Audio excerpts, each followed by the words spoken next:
Dear students, today we are going to discuss reaction intermediates.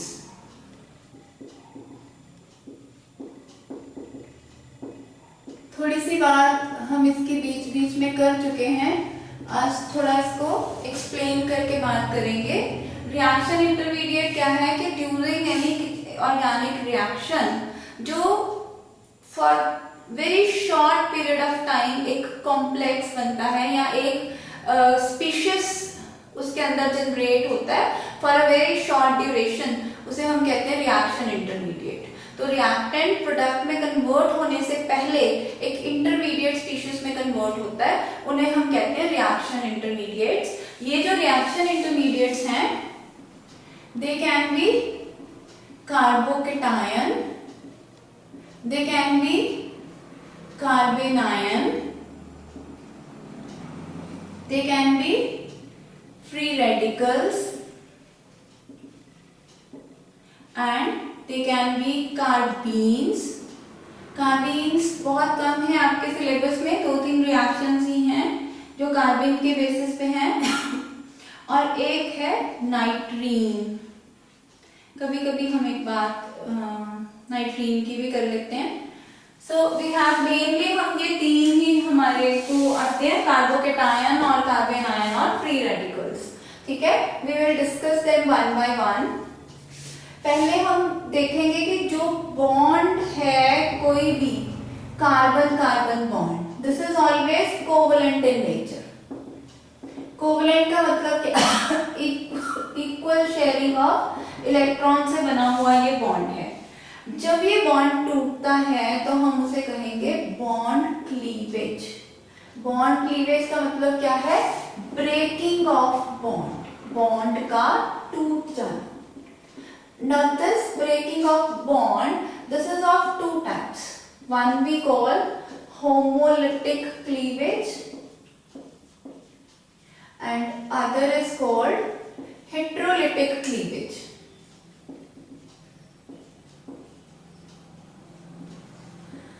Homo means equal, अगर carbon carbon bond जो है वो equally टूटे, मतलब एक इलेक्ट्रॉन इसको मिल गया, एक इलेक्ट्रॉन इसको मिल गया, इस तरह के एरो से हम इसको रिप्रेजेंट करते हैं, वन साइडेड एरो, यानी electron is move towards one side. तो जो रेडिकल जनरेट होता है that radical is called free radical. Radical हम किसी भी ऐसे स्पीशीज को बोल देते हैं विच इज शॉर्ट लिव्ड, ठीक है, एंड इज हाईली एक्टिव, जो बहुत एक्टिव हो, रिएक्टिव हो, that is called radical. Then heterolytic cleavage, जब क्लीवेज इक्वल नहीं है, मतलब एक कार्बन ने तो सारे के सारे इलेक्ट्रॉन ले लिए, अब हमने पूरा एरो डाला है इसमें क्योंकि सारे दोनों इलेक्ट्रॉन इसको मिल गए। यहाँ पे क्या था, एक इलेक्ट्रॉन इधर गया, एक इधर गया, दोनों इसको मिल गए, तो एज अ रिजल्ट ये डेफिशिएंट हो गया। This will result in formation of positively charged carbon which is called carbocation and one will carry negative charge which is called कार्बेनायन।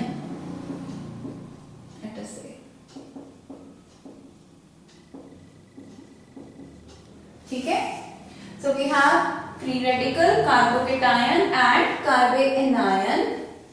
They can be primary, secondary, tertiary depending upon type of carbon they are attached to.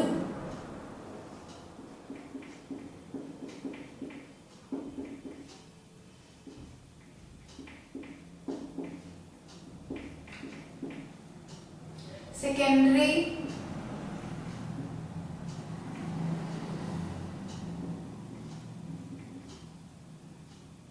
इस पे free radical लगा लो, ठीक है। अगर आप positive है तो positive charge लगाएगा, एनायन है तो नेगेटिव चार्ज आएगा। और टर्शरी में 3 कार्बन इसको अटैच्ड है, दिस इज टर्शरी, ठीक है। अगर ये दिस इज कॉल्ड टॉल्यूइन, इसमें से अगर ये वाला ग्रुप हम ले, दिस इज कॉल्ड बेंजाइल, ठीक है। ये बेंजाइल फ्री रेडिकल है। We can have benzyl carbocation, we can have benzyl carbanion. एक और आपको याद होना चाहिए, दिस इज योर, ये हमने बड़ी बार डिस्कस किया, एलाइल कार्बोकेटायन। अब अगर पिछला एक पढ़ा है, पिछला लेक्चर पढ़ा है तो आपको ये याद आएगा why this is stable, why allyl carbocation is stable. Mesomeric effect को याद करो। मीसोमेरिक इफेक्ट में हमने क्या कहा था कि ये पाई इलेक्ट्रॉन्स, ये सिग्मा, ये लोन पेयर, तो कॉन्जुगेशन आ गई। मीसोमेरिज्म की वजह से क्या हुआ, जहां सिंगल है वहां डबल बॉन्ड हो गया, जहां डबल था वहां सिंगल हो गया, ठीक है। तो कैटायन यहाँ पे शिफ्ट हो गया। ये मीसोमेरिज्म शो करता है, मीसोमेरिज्म शो करेगा तो स्टेबल होगा, ठीक है। सो ये एलाइल कार्बोकेटायन है। Now we will see the stability order, जिस पे आपको क्वेश्चंस आते हैं अक्सर पेपर में। जो क्वेश्चन आता है वो स्टेबिलिटी बेसिस पे आता है। पहले तो हमें ये पता होना चाहिए carbocation, let me draw this carbanion and we have free radical, ठीक है। कार्बोकेटायन में carbon is always sp2 hybrid, here the carbon is sp3 hybrid. यहाँ जो कार्बोकेटायन है और जो फ्री रेडिकल है बिल्कुल एक जैसे हैं, वो भी इलेक्ट्रॉन डेफिशिएंट है, वो भी इलेक्ट्रॉन डेफिशिएंट है। ये carbon is sp2 hybrid.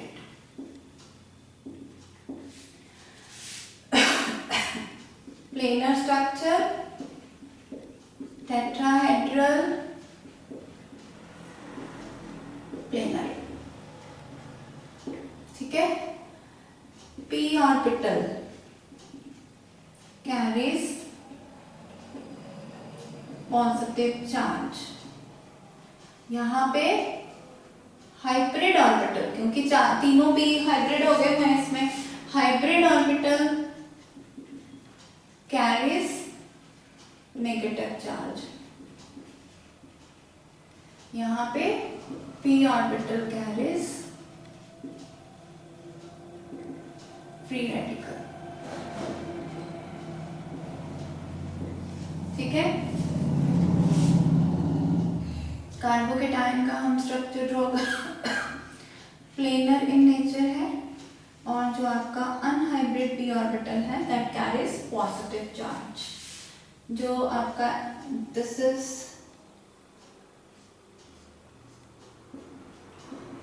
Tetrahedral, और जो हाइब्रिड ऑर्बिटल है that carries negative charge. This is again planar and p orbital carries 1 electron. So this is there structure. Carbocation sp2 hybrid होता है, कार्बोएनायन sp3 हाइब्रिड होता है, और free radical sp2। Planar, tetrahedral, planar structure wise. ये देखो, ये planar है, ये टेट्राहेड्रल है, वो प्लेनर है। इसमें p ऑर्बिटल के अंदर पॉजिटिव चार्ज है, यहाँ पे हाइब्रिड ऑर्बिटल के अंदर नेगेटिव चार्ज है, और यहाँ पे फिर p ऑर्बिटल के अंदर एक इलेक्ट्रॉन पड़ा है, ठीक है। So these are carbocation, carboanion and free radicals. Carbocation positive charge है इसके ऊपर, so it is electron deficient. Electron deficient जो स्पीशीज होते हैं they are electron loving, so it acts as electrophile, ठीक है। और कार्बोएनायन में क्या है, this is electron rich, therefore it acts as nucleophile. ये न्यूक्लियोफाइल की तरह बिहेव करता है। न्यूक्लियोफाइल्स क्या होते हैं, nucleus loving, positive charge loving. ये ऐसी साइट पे जाएंगे जहां पे पॉजिटिव चार्ज होगा। और फ्री रेडिकल जो है, ये अभी हमने पढ़ा this is also electron deficient. फिर से समझो ये इलेक्ट्रॉन डेफिशिएंट क्यों है। अगर आप इसके देखो total number of electrons 2, 4, 6 and 1 7। 7 electron है इसके पास, जबकि रिक्वायर्ड कितने हैं 8। तो इसलिए ये इलेक्ट्रॉन डेफिशिएंट है। और जो भी इलेक्ट्रॉन डेफिशिएंट स्पीशीज है वो ऐसा इलेक्ट्रोफाइल अटैक करता है, ये इलेक्ट्रोफाइल की तरह काम करेगा। Carbocation is positively charged, this is negatively charged and free radical has no charge. Free radical is neutral in nature. ये क्वेश्चन आता है पेपर में, ऐसा कुछ कंफ्यूज करने वाला। फ्री रेडिकल के ऊपर कोई चार्ज नहीं है, remember this, right. So this is about carbocation, carboanion and free radicals. अभी बात करेंगे इनकी स्टेबिलिटी की।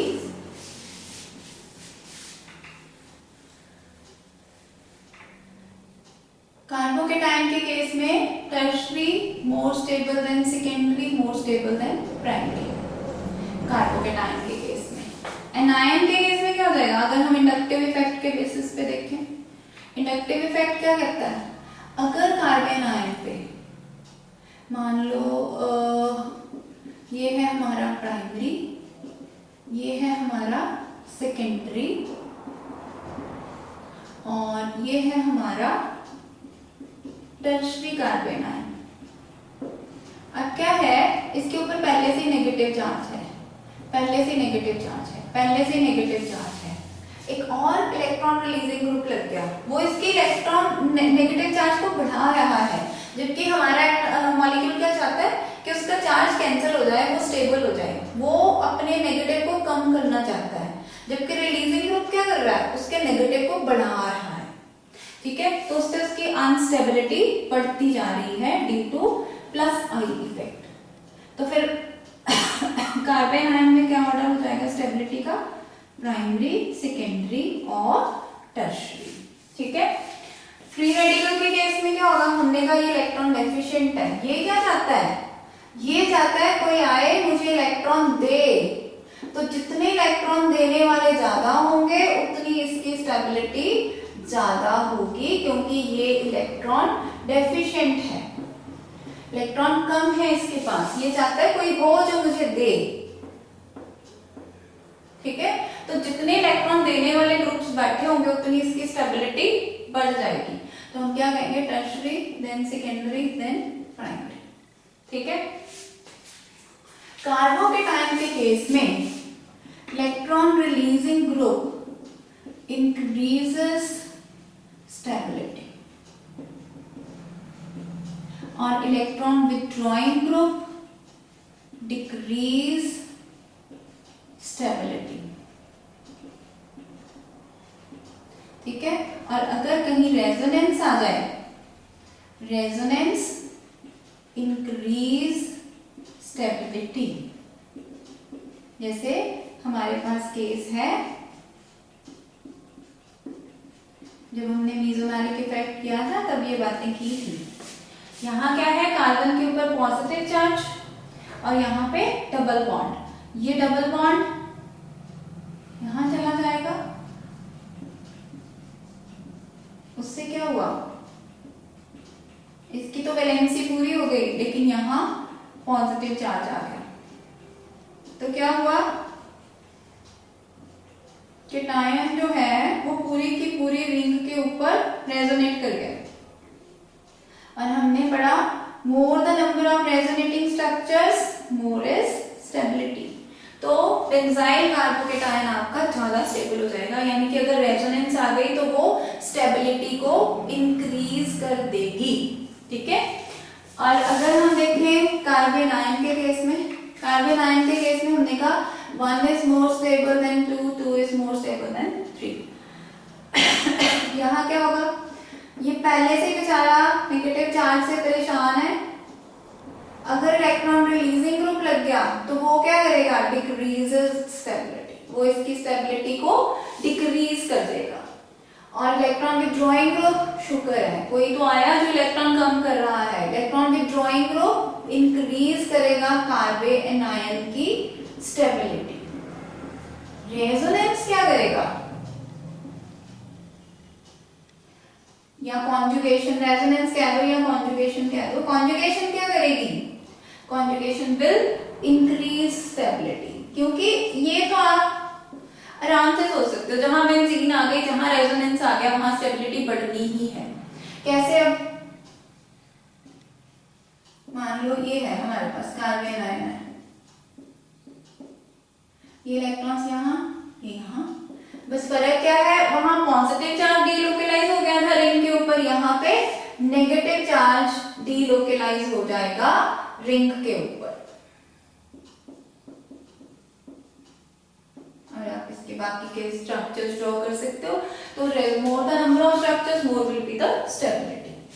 What will happen in case of free radicals, free radicals के केस में 3 is more stable than tertiary, then secondary, then primary। Electron releasing group, ये बेचारा तो पहले से ही डेफिशिएंट है, तो electron releasing group increases stability. Electron releasing groups कौन से होते हैं, जनरली अल्काइल ग्रुप्स जो होते हैं, alkyl groups are electron releasing groups, ठीक है। और इलेक्ट्रॉन विथड्रॉइंग ग्रुप क्या करेगा, इलेक्ट्रॉन विथड्रॉइंग ग्रुप डिक्रीज कर देगा इसकी स्टेबिलिटी को। क्यों, क्योंकि वो पहले ही बेचारा डेफिशिएंट है, विथड्रॉइंग ग्रुप ने आके और खींच लिए, तो उसके ऊपर डेफिशिएंसी और बढ़ गई, तो अनस्टेबल हो गया, ठीक है। रेजोनेंस क्या करेगी, रेजोनेंस या कॉन्जुगेशन क्या करेगी, कॉन्जुगेशन इंक्रीजेस स्टेबिलिटी। एक कॉन्जुगेशन ही है जो सबको एक जैसा रखती है, उसकी भी बढ़ा रही स्टेबिलिटी, इसकी भी बढ़ा रही स्टेबिलिटी, इसकी भी बढ़ा रही स्टेबिलिटी, ठीक है। बाकी सब केसेस में इलेक्ट्रॉन रिलीजिंग ग्रुप और विथड्रॉइंग ग्रुप का बिहेवियर डिफरेंट होगा, right. So this is how we see the stability. Carbocation की स्टेबिलिटी पे क्वेश्चन या फ्री रेडिकल की स्टेबिलिटी पे एक क्वेश्चन जरूर आना है आपको, फिर वो आप न्यूटोमेरिक इफेक्ट के बेसिस पे एक्सप्लेन करो, हाइपर कॉन्जुगेशन के बेसिस पे एक्सप्लेन करो, या फिर इंडक्टिव इफेक्ट के बेसिस पे एक्सप्लेन करो। इंडक्टिव इफेक्ट में फिर से आपको याद करा दूं, हमने सिर्फ रिलीजिंग और विथड्रॉइंग ग्रुप ही नहीं देखने होते, उसमें हमने ये भी देखना है कि डिस्टेंस कितना है, जो आपका रिलीजिंग ग्रुप है या जो आपका विथड्रॉइंग ग्रुप है वो कार्बन से कितनी दूरी पे है। अगर उसका डिस्टेंस ज्यादा है तो उसका इफेक्ट कम होगा, ठीक है। So you are to keep in mind these things. This is about carbocation, carbon ion and free radicals. थोड़ी सी बात हम कार्बीन्स की भी कर लेते हैं। कार्बीन्स जो होते हैं ना, they are neutral species, neutral divalent species. Divalent का मतलब फ्री रेडिकल मोनोवेलेंट है, मतलब इसकी एक वैलेंसी कंप्लीट नहीं है और इसकी 2 वैलेंसीज कंप्लीट नहीं है। जैसे मान लो हमारे पास ये हो, इसको ऐसे रिप्रेजेंट करते हैं, फ्री रेडिकल को हम रिप्रेजेंट करते हैं 1 इलेक्ट्रॉन से और कार्बीन को हम रिप्रेजेंट करते हैं 2 इलेक्ट्रॉन से। दिस इज कार्बीन, ठीक है। अब चार्ज इसके ऊपर भी कोई नहीं है क्योंकि इसके अपने इलेक्ट्रॉन है, कोई एक्स्ट्रा मिला नहीं, कोई अपना किया नहीं, चार्ज इसके ऊपर भी कोई नहीं होता, लेकिन ये इलेक्ट्रॉन डेफिशिएंट है। इलेक्ट्रॉन डेफिशिएंट होने की वजह से हम इसको क्या कहते हैं, electrophile. It acts as electrophile. आगे जब हम रिएक्शंस करेंगे इलेक्ट्रोफिलिक सब्स्टिट्यूशन, वहां एक जगह आपको ये रिएक्शन आएंगी कार्बीन्स, आई विल एक्सप्लेन। रेडोटेमन रिएक्शन आपने कर रखी है, वहां कार्बीन्स जनरेट होते हैं, ठीक है। जो कार्बीन्स हैं they are of 2 types, singlet and triplet. Singlet carbenes, triplet carbenes. Singlet carbenes होते हैं जिनमें which carbon is sp2 hybridized, carbon sp2 hybridized होती है and is V shaped and जो इनका पेयर्ड स्पिन जो है पेयर्ड है, इलेक्ट्रॉन्स पेयर्ड हैं। ये जो 2 इलेक्ट्रॉन्स हैं ये पेयर्ड हैं, एक ही ऑर्बिटल में है। समवट ऐसे मैं इसको एक्सप्लेन करूं, CH2 ये तीसरा हाइब्रिड ऑर्बिटल है, उसमें ये दोनों इलेक्ट्रॉन्स पड़े हैं और पेयर्ड पड़े हैं। ट्रिपलेट के केस में दिस इज sp3 हाइब्रिड, ठीक है। इसमें क्या है,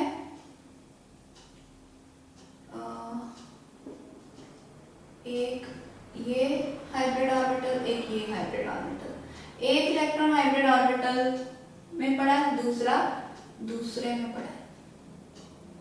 So they have same spin, they have opposite spin, and triplet is always more stable than singlet, ठीक है।